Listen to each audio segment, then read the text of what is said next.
I'd like to illustrate my approach to conversion optimization by using a very specific example.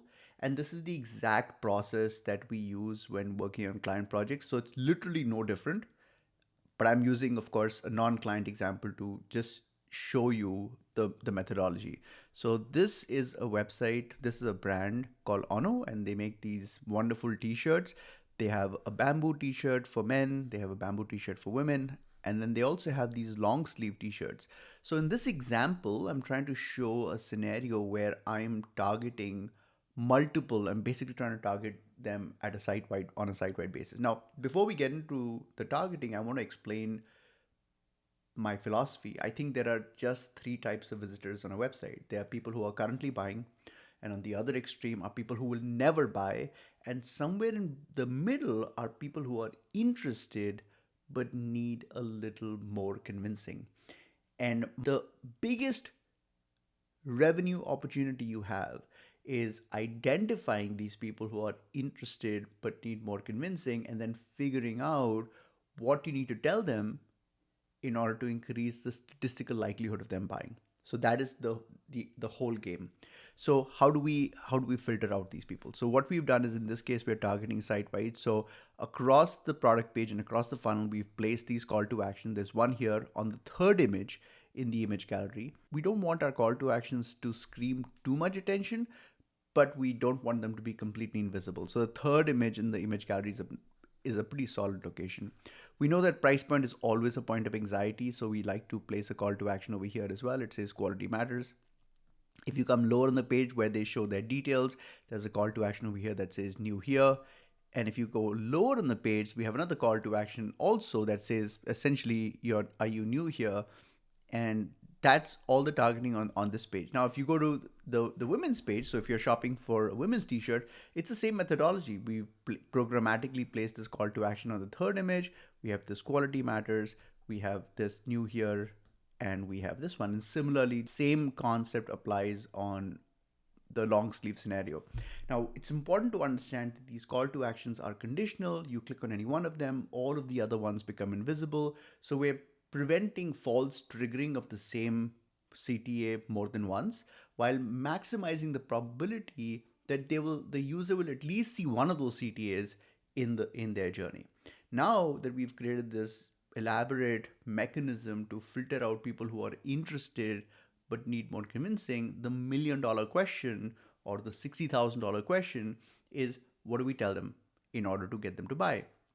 This is where all of the experimentation comes in. This is where we test 20 different flavors of the sales pitch. Each sales pitch is emphasizing a very specific detail. And what we're doing in the back end is we're using the statistics engine to compute the probability that that sales pitch is having an impact on the buyer. So I'm just going to show you one sales pitch that we came up with for this brand, for this non-client brand. I want to be very clear about this. I have tons of case studies on my website, but I put this concept together specifically for LinkedIn and specifically to share on my YouTube channel. So first thing I want to do is I kind of looked at the website and I said, what is the aesthetic of the audience that they're going for? So this is a pop-up that appears when you click on one of the CTAs.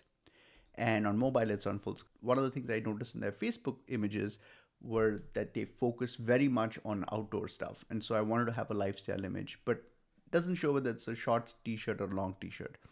We don't claim to be experts in yoga pants or beach shorts. So right up front, I'm adding conflict. We're drawing contrast to the fact that, we're not experts in yoga pants and beach shorts, but we do spend a hell of a lot of time thinking about materials that go into t-shirts. Within a fabric type, there are still hundreds of variables. And while these material choices aren't visible at a casual glance, our skins recognize something is different. So I'm emphasizing here that this is something that you probably can't even notice visually, but in terms of feel, there's a clear distinction. Our challenge was, how do we create a superior product while only using sustainable fibers? It hasn't been easy, nothing good is, but we're glad we kept at it because the final result is something we're very proud of. We're also very happy you're here today. There are thousands of t-shirt brands and they spend a ton on advertising. We can't compete because we put all of our money into superior sustainable fibers, and this creates a chicken and egg problem. So our approach is to advertise just a little. Only 1% of people looking for t-shirts discover us. You are in that 1%, and bank on the idea that our quality is so much better that the 1% who do discover us tell their three closest friends. And if that happens, we can continue to spread the word without diverting money away from the most important ingredient, the quality of materials that go into our t-shirts. I ask for just one favor: read a few of our 1225 reviews for this long sleeve bamboo shirt. Now, these two things over here are variables. So if you activated this light box from the regular t-shirt page, then it would show the review count for that PDP, and it would actually show the name of that PDP. If it was on the long sleeve shirt page, it would show the name of that PDP, and it would show the review count for that product. So it kind of make it hyper focused and hyper personalized. So this is my sales pitch. Now, it's a very crude outline of a sales pitch. I only gave myself 30 minutes to put together this outline. It needs to be polished a lot more. And if I was running this as a test, I would improve it a lot more. But I'd love to know if you like it, what parts of it you like the most, and if it's something that you find can be useful for your website and for client work, steal this idea.